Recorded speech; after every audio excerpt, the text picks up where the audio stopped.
And he's nicer than me because I would have whipped the fuck off. I would have stuck my dick in her mouth. Yeah, pretty much.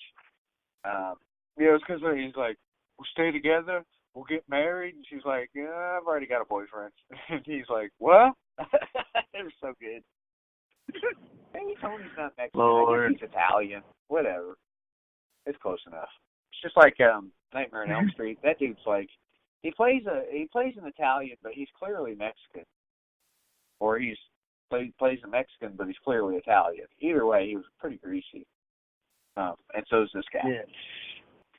Well, in the ambulance now, you get an attending paramedic and police officer discover Angela's still alive, and they contemplate killing her for all she's done, so they can just end this thing. And before the paramedic and officer can act on their plan, Angela wakes up and stabs him to death with a syringe before she collapses again. And when the ambulance driver asks what's going on, Angela just says, just taking care of business. And that is fucking the movie. Roll credits, homeboy. What'd you think of Sleepaway Camp? I love how it is. Teenage Just Wasteland. taking care of business. Do what? What'd you think of Sleepaway Camp 3, Teenage Wasteland from 1989? Short movie, an hour and 20 minutes. It was, which is a good thing. We don't need long movies in life. But I really enjoyed it, man. Yeah, I don't need more longer than an hour and a half of a horror movie slasher or whatever. It's perfect. But anyway, I would love this movie. I mean, my fondness of the entire Sleepaway Camp series. And I love this one just as much as the second one and almost as much as the first one. All the kids were stupendous in this movie. They killed it in this. And from the Asian broad to the as you said, some cinematic history maybe, to even the itty bitties were nice. You know what I'm saying? It was good. I mean, that's what we need in a horror in a good way. They were like, that's what we need in a good way. The itty bitties were like that person who is clearly not going to win the award, but they're just happy to be there. Yeah, exactly. And one thing I love about all these campers is apparently none of them wore bras. They didn't need bras in the 80s. It was pretty. I guess they burned them all in the 70s. I don't know. They didn't need them. Nobody wore them except for Angela, who wore the fucking whatever. Rocket. Let me guess, you got to use a hand opener to get that out or get that off. Oh yeah. But you need a chainsaw. Yeah, that was always amazing. I thought the kills were good. Obviously topped off with the lawnmower, because everybody likes a good lawnmower kill, right? Yep. You better. I thought the story was real good, man. Usually when you get to the third installment of a slasher franchise, there's not much of a story. But I thought the story was pretty good. I think they've kept a good story throughout the entire series. Obviously, every movie's the same thing, but, you add a little touch to the story, and I think it helps. You know what I'm saying? The racism was off the charts in this one, which is a good thing to some, a bad thing to others, I guess. But I enjoyed it. Let's see, what else? All the throwbacks, man. I didn't even realize the Brady Bunch names, but that's awesome. The Friday the 13th throwback or homages, you know what I'm saying? And like I said earlier, I truly feel that Sleepaway Camp was the Friday the 13th rip-off movie or series. And I don't remember what I gave part 2, but I hope I wasn't too rough on it because I really like it. And I'm hoping I give it the same thing because it's a 3.5 out of 4 to me all day long, every day. 3.5 out of 4. Bloody chainsaw. Interesting thing about this is actually Pamela Springsteen's second to last movie, which, man, what is the deal with this? Was this the death knell for people? You know what I mean? Most of these people didn't do shit after this. But I assume everybody was just strung out on drugs, and they just all went away in a Teenage Wasteland. Teenage Wasteland. I wish that song would have played in this movie. I don't recall it ever playing because they didn't have the rights to it. I mean, you would think it would have, like, they should have did something, but it is what it is, I guess. Well, Pamela Springsteen actually was in an episode of Facts of Life in 1982, the year of my birth. She was in Cagney and Lacey one episode. She was in Hardcastle and McCormick, and she was in Family Ties one episode. You watch any of those shows? I watched two of them, Facts of Life and Family Ties. Yeah, what was the second one? Cagney and Lacey. That's just the show I know the name of, but I never watched it. Yeah, I know the name, but yeah, I watched Family Ties religiously. Yeah. I watched fucking Facts of Life a little bit, not like all the time, but I like what's the other girl's name, the blonde? Well, there was Tootie Blanche. Yeah. Yeah. Joe and Blanche were the blonde. Yeah, Blair. You're right. And then you had Tootie and fucking Golden Girls. Golden Girls, yeah. Yeah. I thought they had the same name for some reason. Nah, we're just crazy. But yeah, I watched it a little bit. Her first movie was actually Fast Times at Ridgemont High. That is one of my favorite movies. Yeah, crazy. Fast Times at Ridgemont High. Good movie. She plays Dina Phillips in that movie. So next time you watch it, be on the lookout for her, my friend. Awesome. Okay, Vic, so I've got I'll get into my thoughts on the movie. I'll get into my thoughts on the movie here in just a minute, but let me ask you a question real quick before I do.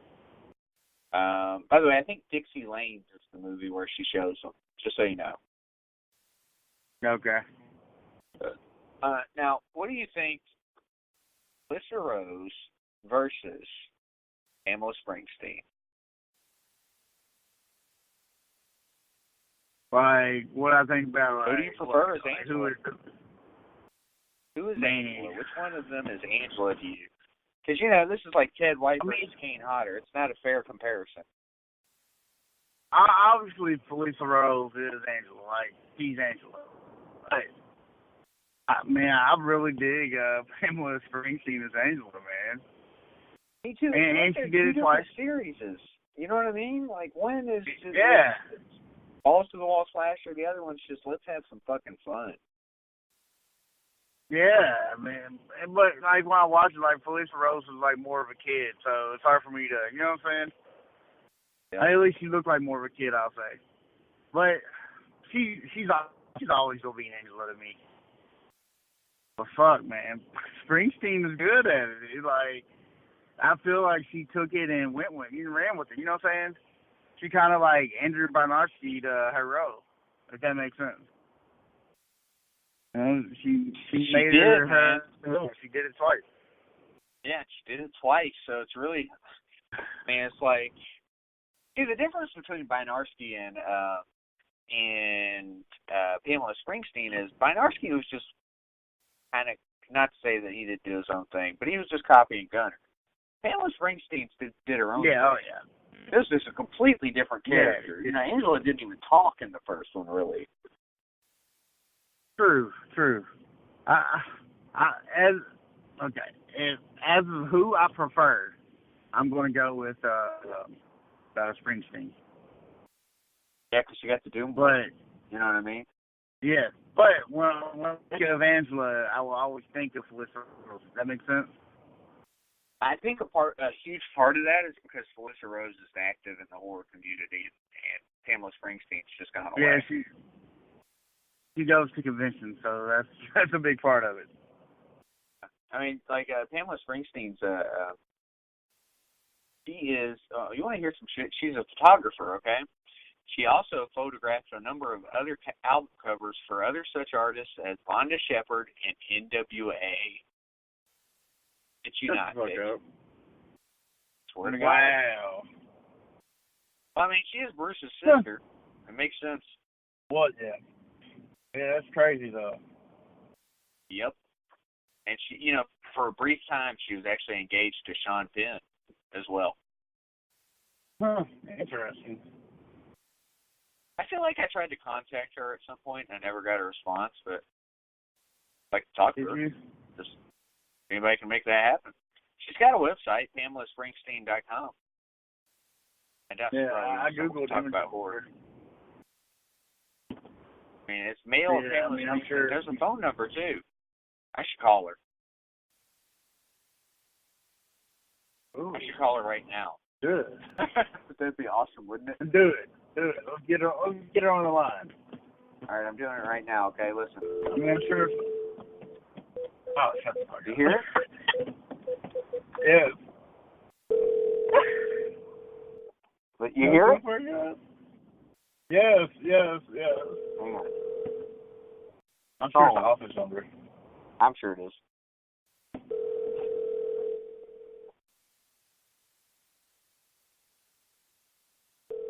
Hey, I'm letting it go. Do you know? Please leave a message and someone will get back. I'm gonna leave a message. Do it. Memory's full. Aw, memory's full. Ain't that some shit? Oh, damn it. That was about to be the best thing that ever happened on this show. Yes. Yeah, that was going to be the best thing that ever happened on this show. I was like, screw it. What's the worst that could happen? You know what I mean? I was going to tell her that she was my favorite Angela. Yeah.